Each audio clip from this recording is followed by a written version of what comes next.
স্বামী কি স্ত্রীর যৌনাঙ্গ মুখে দিতে পারবে? এ বিষয়ে ইসলাম কি বলে?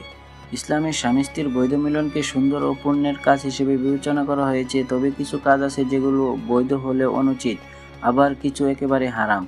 স্ত্রীর গুপ্তস্তন মুখে নেওয়ার বিষয়ে উলামা একরামের মধ্যে ভিন্ন মত আছে। অনেক আলেম একে মাকরু বলেছেন, অর্থাৎ নিন্দনীয়, শরীয়তের দৃষ্টিতে অপছন্দনীয়। তারা বলেন, এই কাজ মানসিকভাবে ঘৃণার উদ্বেগ করে এবং ইসলামের পবিত্রতা ও মানবিক মর্যাদার পরিপন্থী।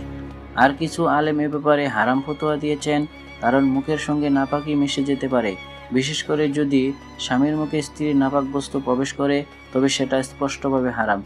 তবে কেউ কেউ এটিকে নিষিদ্ধ বলেননি যদি মুখে কিছু প্রবেশ না করে এবং দাম্পত্য ভালোবাসার অংশ হিসাবে সীমার মধ্যে থাকে। তবে সবচেয়ে উত্তম হলো এ ধরনের কাজ থেকে বিরত থাকা এবং দাম্পত্য জীবনের সুস্থ পরিশুদ্ধ ভালোবাসা বজায় রাখা।